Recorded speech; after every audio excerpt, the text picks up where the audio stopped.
Bio fertilisers आप सबको पता ही है कि जो जैविक खेती में जो बायो इनपुट्स है, सबसे पहले अगर जैविक खेती सक्सेसफुल हमें करनी है उसके लिए हमें अच्छे इनपुट्स की जरूरत होती है न्यूट्रिएंट मैनेजमेंट के लिए, ताकि हमें अच्छे न्यूट्रिएंट्स प्राप्त हो और वो भी इको फ्रेंडली टेक्निक्स के द्वारा।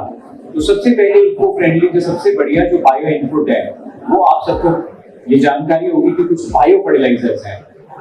बायो फर्टिलाइजर जो है वो उनको हम कहते हैं लाइव जिंदा माइक्रोब्स, जिंदा जीवाणु, लाइव माइक्रोब्स, जिनको वैज्ञानिकों के द्वारा आइसोलेट किया जाता है, चाहे वो सॉइल से आइसोलेट किया जाए, रूट से आइसोलेट किया जाए, स्टेम से आइसोलेट किया जाए।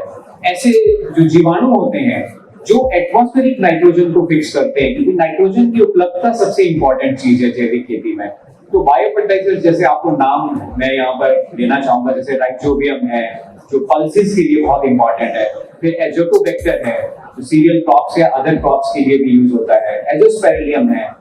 फॉस्फोरस के लिए फॉस्फेट सोल्यूबलाइजिंग बैक्टीरिया है, इसी तरह से पोटैश मोबिलाइजिंग बैक्टीरिया है। ये सारे बायो फर्टिलाइजर्स कहलाते हैं। आजकल कंसोर्शिया भी आ गया हुआ है, लिक्विड बायो फर्टिलाइजर्स का अच्छा दौर चल रहा है। पहले कैरियर बायो फर्टिलाइजर्स होते थे, कैरियर बायो फर्टिलाइजर्स में शेल्फ लाइफ के थोड़े इश्यूज होते थे। अब लिक्विड बायो फर्टिलाइजर्स आ रहे हैं जिनको न्यूट्रिएंट मीडिया में डाल के पैक करके किसानों तक पहुंचाया जाता है। तो ये पूरा सिनेरियो हमारे देश में इस वक्त चल रहा है और आपको ये जानकर एक जानकारी मैं देना चाहूंगा कि जो हमारा national centre for organic farming है, ये पहले 1988 में जब इस्टेब्लिश हुआ तो बायो फर्टिलाइजर्स को प्रमोट करने के लिए ही मुख्यतः इसकी भूमिका थी और बहुत अहम इसने भूमिका निभाई जो national bio fertilizer development centre के रूप में। 2004 में जैसे कि डॉक्टर ए के यादव सर ने कहा ये national centre for organic farming बना दिया गया। इससे पहले हमारे सेंटर में आइसोलेशन से लेके आइडेंटिफिकेशन से लेके कल्चर बैंक को मेंटेन किया जाता था, बहुत बड़ा रोल था। और भारत सरकार ने बायो फर्टिलाइजर्स की प्रमोशन करने के लिए, अवेयरनेस करने के लिए, जन जन तक इसको मतलब किसान भाइयों तक पहुंचाने के लिए national bio fertilizer development centre की का आधार रखा था 1988 में।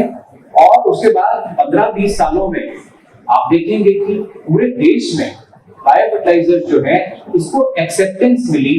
और किसान भाइयों ने इसको अच्छे से यूज भी किया और 500 बायो फर्टिलाइजर यूनिट्स आज की डेट में करीब करीब हमारे देश में फंक्शन कर रही है। और भारत सरकार ने बहुत अच्छी अच्छी स्कीम्स भी चलाई इसके लिए, जैसे कैपिटल इन्वेस्टमेंट सब्सिडी स्कीम है,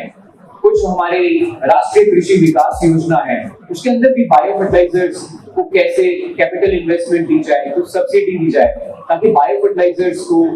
जो उसमें कैपिटल इन्वेस्टमेंट है उसको सब्सिडी के फॉर्म में थोड़ा कम किया जाए और अच्छे से प्रमोट करने के लिए जो है उसको हर एक स्टेट में काफी अच्छी इस वक्त बायो फर्टिलाइजर्स की प्रोडक्शन भी हो रही है। 2000 की बात करें तो हमारे कंट्री में अगर मैं आपको बताऊं बायो फर्टिलाइजर्स की प्रोडक्शन जो थी वो 1 लाख जो मेट्रिक टन है उससे कम थी। किलोलीटर की तो बात ही नहीं है, क्योंकि उस टाइम जो लिक्विड बायो फर्टिलाइजर्स थे वो अभी तक आए नहीं थे। तो आज की डेट में अगर आप पूछेंगे, जानना चाहेंगे, तो हमारे देश में 3 लाख मेट्रिक टन से ज्यादा बायो फर्टिलाइजर्स बन रहे हैं, प्रोड्यूस हो रहे हैं और इसी के करीब 2.5-3 लाख, करीब 2.50 to 3 लाख किलो लीटर जो है लिक्विड बायो फर्टिलाइजर्स भी बन रहे हैं और इसकी एक्सेप्टेंस भी अच्छी है। इसके बावजूद भी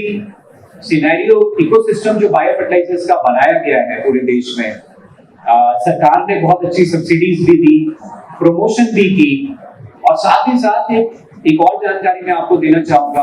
कि एग्रो बायोडाइवर्सिटी नेटवर्क प्रोजेक्ट चलाया गया, जिसमें आईसीआर ने बहुत अच्छी रिसर्च की 2004 से लेकर और 2016 के बीच में, और उन्होंने करीब 500 से ज्यादा आइसोलेट्स जो नए बायो फर्टिलाइजर्स के वो निकाले, डिफरेंट स्ट्रेन्स ऑफ बैक्टीरिया या